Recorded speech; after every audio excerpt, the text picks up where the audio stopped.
Perusahaan Besar Sawit atau PBS Bina Sarana Sawit Utama atau PT BSSU telah melakukan penyerobotan tanah dan merusak situs kebudayaan yang dianggap sakral. Untuk mencari keadilan, para ahli waris pemilik tanah melaporkan kasus ini ke Polda Kalimantan Tengah. Ironisnya, lahan 100 hektar lebih yang dulunya hutan kebun maupun tempat sakral oleh warga Dayak setempat kini telah rusak diduga akibat pembukaan lahan oleh pihak perusahaan yang ingin ditanam sawit. Inilah hamparan lahan seluas 100 hektar lebih milik almarhum Ajak Jaya yang kini menjadi gundul usai di land clearing pihak PT BSSU berlokasi di Desa Marapit, Kecamatan Kapuas Tengah, Kabupaten Kapuas, Senin siang. Di lahan ini dulunya hutan, kebun, dan situs bersejarah dianggap sakral oleh masyarakat Dayak atau disebut keramat milik almarhum Ajak Jaya sejak tahun 1946 silam. Kini lahannya sudah dikuasai oleh pihak perusahaan. Padahal saat pembukaan lahan di bulan November 2023 lalu, pihak ahli waris Ajak Jaya berupaya dan beberapa kali menghentikan kegiatan perusahaan namun tak mampu. Pihak perusahaan terus melakukan pembukaan lahan menggunakan alat berat tanpa memperdulikan pemilik asal-usul lahan sebenarnya. Ditangani oleh Polda.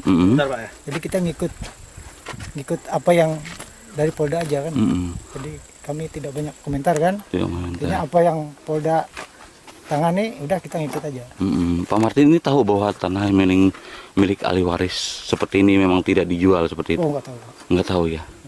Jadi intinya pembukaan lahan ini kenapa harus Sudah dibayar. Dibayar. Yang jual. Dijual berapa Pak Martin impornya? Oh, itu karena saya kan baru di sini, Pak. Saya baru 1 tahun, jadi saya di sini sudah pelepasan.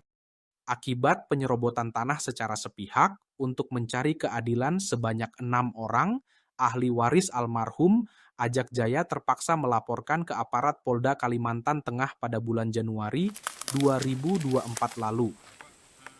Awal tahun 2023 terjadilah penyerobotan tanah yang dilakukan oleh pihak perusahaan BSSU ya. Nah, jadi semua tanah-tanah ini diserobot ya. Nah, karena kita itu sebagai kuasa sudah ya, setelah kita pelajari ya, kemudian berdasarkan penuturan atau cerita dari ahli waris kepada kita, maka kita berkesimpulan kemarin yaitu membuat laporan tertulis, laporan pidana. Nah, ini laporan pidananya ya.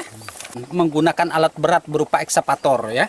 Ya alhamdulillah baru bisa terrealisasi ya. Penyerobotan tanah milik almarhum Ajak Jaya kini sudah ditangani oleh Direktorat Reskrimum Polda Kalteng, di mana pihak penyidik telah turun ke lahan sengketa hingga melakukan pengambilan titik koordinat, didampingi Badan Pertanahan Nasional atau BPN Kalteng, dan dibantu aparat desa setempat juga dihadiri para ahli waris serta perusahaan, Senin 23 April siang. Ada 10 titik koordinat lebih yang telah diambil pihak penyidik, dengan luas lahan 100 hektar yang kini menjadi gundul siap untuk ditanami sawit oleh pihak perusahaan. Sementara itu, sebelum datangnya pihak perusahaan tahun 2022 lalu, ahli waris telah melakukan pemugaran tempat keramat atau patahu. Kini ahli waris almarhum Ajak Jaya hanya meminta keadilan agar lahan ini kembali kepada mereka, kendati sudah menjadi gundul. Dari Kapuas, Kalimantan Tengah, Tim Liputan Dayak TV mengabarkan.